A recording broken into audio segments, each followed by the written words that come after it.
own personal definition of success is not necessarily numbers.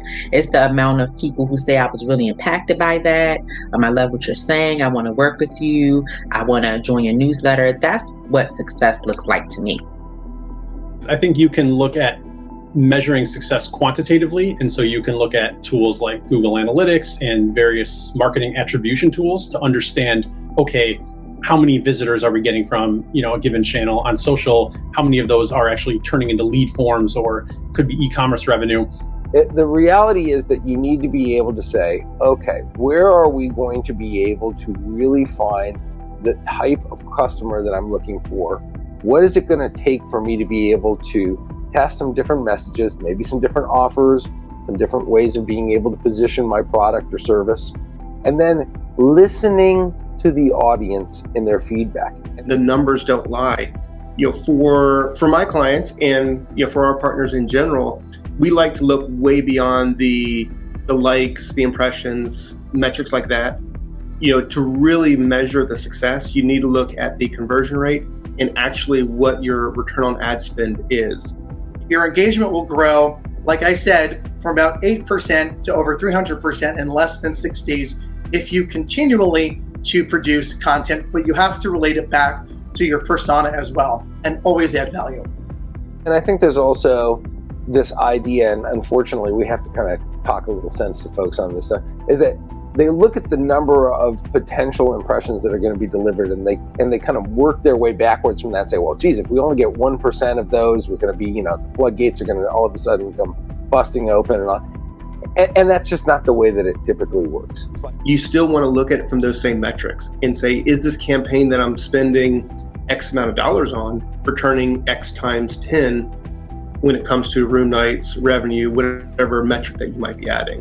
And I think when you measure it that way, you have a good attribution model that gives credit to all the places that person may visit in their planning cycle. Then you can really start making smarter decisions about which ones work and which ones don't. On the other hand, you have qualitative measurements. So you can simply, it sounds very basic, but simply putting up a form on your website that says, hey, how did you hear about us, to every customer, it could be on the post-purchase confirmation page, you can get a gold mine of insights, because that's when folks, they might have come via search, but they'll say, oh, I've been, following you on LinkedIn or on TikTok for months, and I really love your brand. And then they just happen to come via Google. So I think it's mirroring quantitative tools as well as qualitative surveys. Likes and followers don't necessarily equate clients or sales. It's really about the connections that you're making and the relationships that you're building behind the scenes. And even if the person that you're talking to is not a potential client, just having peers and collaborators in different spaces can help grow your brand. And everything is definitely not on social media. And I know that's where we are going, but there's so many traditional ways to get your message out there. You have to create value, again, to your viewers, number one. Number two, you have to create content. And I recommend creating up to 10 stories per day that last between 10 to 60 seconds.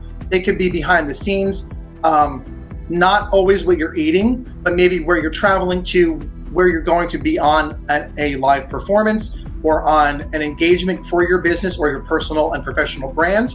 And that's where people will be looking to hire you, to engage with you, to feel like they really know you and are traveling with you.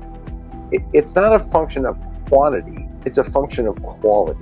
So if you're getting a lot of response, but those people aren't converting, or you're getting a lot of exposure, but those things aren't turning into real business, by the time you realize that, you've spent all your money. So you really need to start slowly, conservatively, looking at where you're really getting that bang for your buck, and then from there building a campaign that's built on tangible return on investment and not just on a lot of exposure.